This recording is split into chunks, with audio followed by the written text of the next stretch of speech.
8 फेरों का 8वां वचन। स्वाति ने इसी साल शहर के कॉलेज से पढ़ाई पूरी की है और अब उसके लिए जगह जगह से रिश्ते आने लगे हैं। स्वाति से ज़्यादा उसके रिश्तेदारों को उसकी शादी की चिंता है, इसीलिए जो भी स्वाति के घर आता वो किसी नए लड़के की खबर ज़रूर ले आता। अरे दीदी, ये फोटो देख के बताओ कैसा है। राहुल नाम है लड़के का, मेरी सहेली की बहन का बेटा है। अपनी स्वाति के साथ एकदम प्यारी जोड़ी लगेगी इसकी। ज़रा दिखाना, फोटो तो बढ़िया लग रहा है। कोई गलत आदत वादत तो नहीं है ना इसे? और कमाता कितना है? अरे कोई गलत आदत नहीं है दीदी, आप कहो तो एक मीटिंग करवा देती हूँ, फिर सब कुछ फाइनल कर लेना। हाँ, ये सही कह रही हो तुम। संडे को स्वाति के पापा भी घर पे ही रहेंगे। बुआ फिर वहाँ से चली जाती है और रात को स्वाति की माँ उससे कहती है, स्वाति बेटा, आज कमला बुआ ने एक लड़के की फ़ोटो दिखाई है। संडे को वो लोग मिलने आ रहे हैं, तैयार हो ना तुम बेटा? अरे मम्मी, आप कहाँ कमला बुआ के चक्कर में आ जाती हो? अभी इतनी जल्दी कोई शादी वादी नहीं करनी है मुझे। अरे बेटा, अच्छा लड़का है, बुआ जानती है उसे अच्छे से।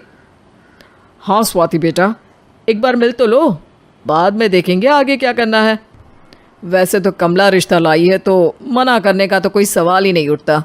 संडे की सुबह होती है और कमला बुआ राहुल और उसके मम्मी पापा को लेकर स्वाति के घर आती है। अरे आइए आइए भाभी, इसे अपना ही घर समझिए, इनसे मिलिए। ये मेरे भैया और ये मेरी भाभी हैं। नमस्ते भाभी जी, ये है हमारा लड़का राहुल, सरकारी नौकरी की तैयारी कर रहा है ये। वैसे आपकी बेटी कहाँ है? अरे स्वाति बेटा, बाहर आ जाओ। वैसे कितनी पढ़ाई की है स्वाति ने? जी, पोस्ट ग्रेजुएट है हमारी बेटी साइंस में। ये सब तो ठीक है, पर घर संभालना जानती है या नहीं? हमें कौन सी इससे नौकरी करवानी है, नौकरी तो मेरा बेटा करेगा ही। पर मैंने इतनी पढ़ाई की है और आप चाहती हैं कि मैं घर पर ही बैठी रहूं? अरे स्वाति बेटा, ये बड़ों की बात में तुम कहाँ बोल पड़ी? हम सब देख लेंगे क्या करना है क्या नहीं। हम तो इसी बात पर विश्वास करते हैं कि घर के लड़के घर में ही रहे तो ज़्यादा अच्छा रहता है। वरना भाई साहब, आप तो आजकल के हाल जानते ही हैं, कितनी घटनाएं होने लगी हैं औरतों के खिलाफ। स्वाति बेटा, रसोई का काम तो पूरा जानती हो ना? शादी के बाद तुम्हें ही संभालना है वो सब। अरे बहुत अच्छा खाना बनाती है ये, आप सब लोग इसकी तारीफ करते नहीं थकेंगे। लो भाई, हो गई मीटिंग, अब शादी की तारीख फाइनल कर लेते हैं, क्यों भैया? भाई, हम तो पंडित जी से चर्चा करने के बाद ही तारीख फाइनल करेंगे। सालों से हम उनकी बातें मानते हुए आ रहे हैं। लड़के वाले और कमला बुआ की बातें सुनकर स्वाति एकदम नाराज़ हो जाती है और उसे लगने लगता है कि शादी के बाद उसे घर पर ही बैठना पड़ेगा।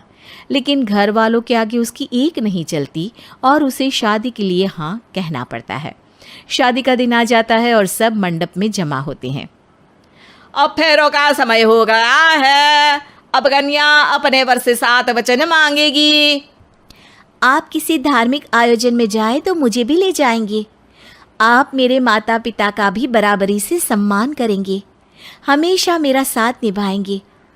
आपको दोनों परिवार की जिम्मेदारियां बखूबी निभानी होगी। हर ज़रूरी बात में मेरी भी राय लेंगे।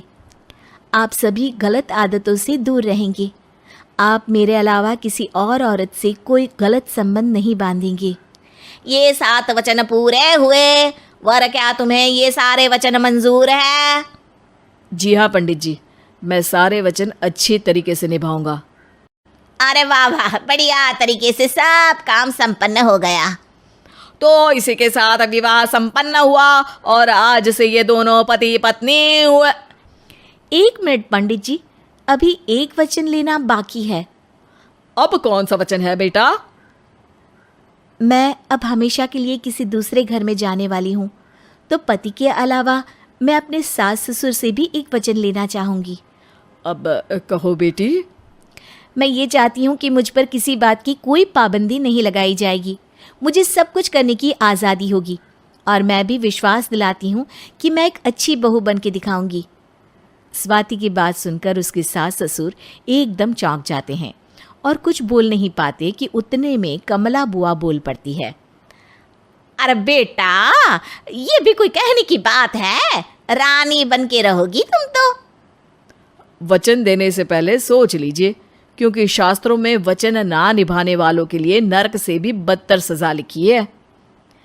स्वाति की चालाकी से वहाँ मौजूद सब लोग प्रभावित हो जाते हैं और लोगों में बदनामी ना हो जाए, इस कारण स्वाति के सास ससुर को उसे वचन देना पड़ता है। और कैसी अपशकुन वाली बातें कर रहे हैं आप पंडित जी? हमें मंजूर है बेटा तुम्हारी शर्त।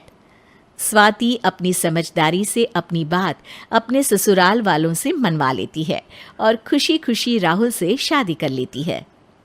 अब से हर शादी में मैं खुद 8 वचन दिलवाऊंगा। ओम मंगलम मंगलम मंगलम। एक एक करके करो। अंजलि की शादी कर ससुराल पहुंचने के साथ ही उसकी सास के हुक्म शुरू हो जाते हैं।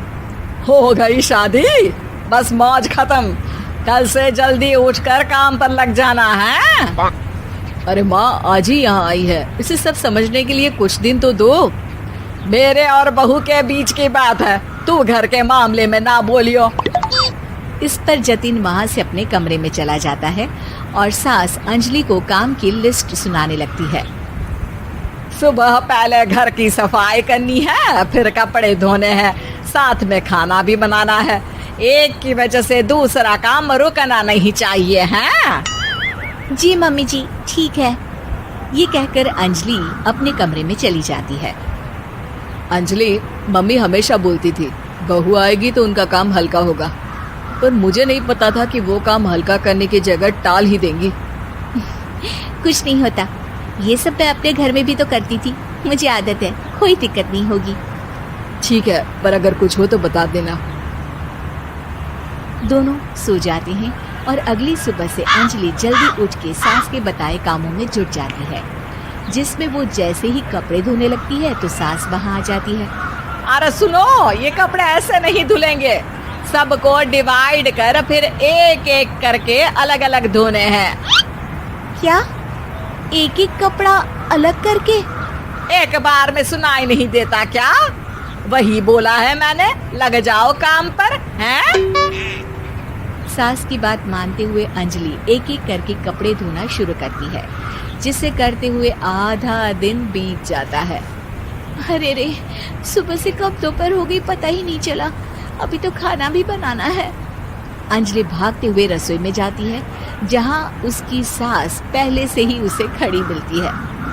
खाना बना लेना, देखो पहले पकोड़े तल दो और एक एक पकोड़े अलग अलग तलना, नहीं तो कोई कच्चा कोई पक्का रह जाता है। सास की हर बात में एक एक की कहानी अंजलि के समझ में नहीं आती, लेकिन फिर भी वो बिना कुछ बोले काम करती रहती है। अगली सुबह फिर वही शुरू होता है और सास एक बार फिर खाने के समय रसोई में आती है। आज क्या बन रहा है हैं? वो जतिन ने भिंडी की सब्जी, रोटी और धनिया की चटनी बोली है, इसलिए वही बना रही हूँ। अरे वाह जी वाह, बढ़िया है। पर भिंडी एक एक करके धोना, फिर टोवेल से पोंछकर एक एक करके ही काटना, साथ ही धनिया की पत्ती भी एक एक करके ही धोना। अरे पर मम्मी जी। अरे क्या पर? सफाई का ध्यान रखना आता भी है या नहीं है? मैं ये सब सबकी हेल्थ के लिए ही तो कर रही हूँ ना, और तुम अर पर करती रहती हो हैं? सास की बातें सुन अंजलि हैरान रह जाती है। मैं तो सिर्फ सोचती थी कि जानबूझकर मेरा काम बढ़ाने के लिए ये सब करती हैं, पर ये तो काम बढ़ाने के साथ परेशान भी करना चाहती हैं। मैंने इनकी कौन सी बहस खोल दी जो इतनी दुश्मनी निकाल रही हैं? अब क्या करूं? अब अंजलि सास की बातों और हरकतों के बीच फंस जाती है। काम के लिए मना भी नहीं कर सकती, नहीं तो जाने कौन सा ड्रामा खड़ा कर दे। पर अंजलि, तुझे कुछ तो करना पड़ेगा। इतनी देर में जतिन भी वहां आ जाता है। अरे कौन ड्रामा खड़ा कर रहा है और क्या करना पड़ेगा? जतिन की बात सुन अंजलि सोच में पड़ जाती है। इन्हें सच बताऊं या नहीं? पर अगर ये गुस्सा हो गए तो? वैसे भी अपनी माँ से बहुत प्यार करते हैं, फिर उनके खिलाफ कुछ सुन कैसे लेंगे? अंजलि ये सब सोच ही रही होती है कि जतिन फिर बोलता है। अरे क्या हुआ, कहाँ खो गई? अरे नहीं कुछ नहीं, वो मैं टीवी सीरियल के बारे में सोच रही थी। यहाँ और कौन ड्रामा करेगा? अरे तुम भी ना, चलो मैं चलता हूँ। इसके बाद कुछ दिनों तक अंजलि सास को सबक सिखाने के लिए अलग अलग प्लान सोचती रहती है, पर उसे सास के एक एक करके काम करवाने की आदत बंद करने का कोई तोड़ नहीं मिलता। अगर ऐसे ही चलता रहा तो कहीं मैं एक दिन अपने सिर के बालों को भी एक एक करके सुलझना ना शुरू कर दूं। पगली हो गई है क्या? अकेले में क्या बड़बड़ किए जा रही हो? वैसे आज खाने में क्या है? आलू की सब्जी। तो फिर आलू को अच्छे से काट कर उसके कटे हुए कपड़ों को एक एक करके ही धोना है। बिल्कुल, इसे कैसे भूल सकती हूँ? मेरे जी का जंजाल। अरे बातें कम काम ज्यादा है।